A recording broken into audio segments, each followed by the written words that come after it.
15th August in the morning, we heard this news, but we couldn't believe it.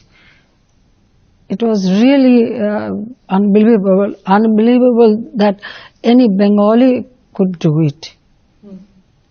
And still we didn't know what really happened, only there was a coup, and then we heard that my father was assassinated, but we didn't know that all the family members were, they were assassinated. But that time, Mrs. Gandhi immediately sent information that she wanted to give us, security and shelter. So we received, especially from Marshal Tito from Yugoslavia and Mrs. Gandhi, and we decided to come back here because we had in our mind that if we go to Delhi, from Delhi we will be able to go back to our country, and then we will be able to know how many members of family still alive. How do you cope with that, ma'am? To know that your entire family is wiped out? It's a very difficult time. When I heard this news, the ambassador, Germany, Mr. Humayun Rashid Chaudhry, he called me alone and then he told me. For a few moments I didn't know where I was, but I thought about my sister. She is 10 years younger than me, so actually I thought how she will take it. It is so difficult for her. Then when we returned to Delhi, at first they put us in a house with all security because they are also worried about us. Did you feel that you could be a target at that stage?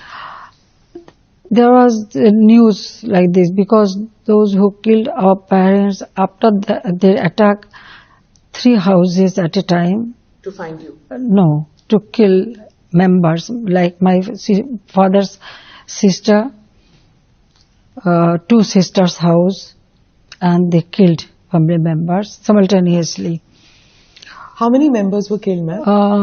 Almost 18 members, and some, mostly my relatives, and then some maid servant, their children, there were some guests, my uncle. So it was to see that nobody from Bangabandhu's family ever comes back to power, right? Exactly. My younger brother was only 10 years old, so they didn't spare him too. So when we returned Delhi, it was perhaps 24th August. Then I met Prime Minister Mrs. Gandhi. She called us and so there we came to know that nobody is alive. Then she made all the arrangements for us, a job for my husband and this Pandara Road house. We stayed there.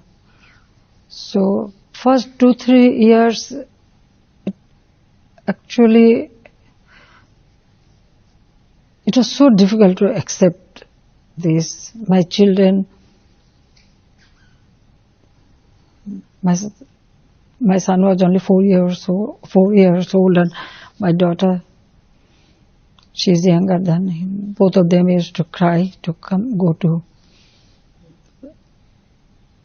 my mother, my father, and they used to remember my younger brother mostly. So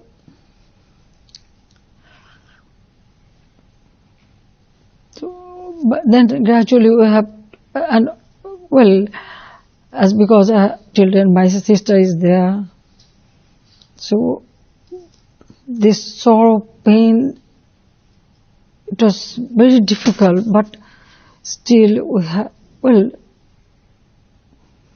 have to think what to do. We should do something. We cannot live like this. And this crime, not only killed my father, also they changed the ideology of our liberation war. Everything just one night, everything just changed. And those killers, they are haunting us. That they are trying to find out where we are. So when we live in Pandara Road, even we couldn't. Our name was changed In Delhi, in Pandara. in Delhi. Yeah, So you lived under a different name also. different name, Okay. and it is so painful that you cannot use your own name, own identity. Yes, I Yeah. can imagine. Because of the security purpose, they Okay. did not allow So us. nobody from Bangladesh came to meet you in those years? At the beginning, almost all, because of all my family members, those They were not who allowed to come, huh? those who survived, and within this, like my auntie and my two cousin sisters and one brother, they got bullet shot. So they got treatment, and after that, most of them, they just went to Calcutta. But first 2-3 years, we couldn't meet anybody. You were in India from 75 to 81. 81.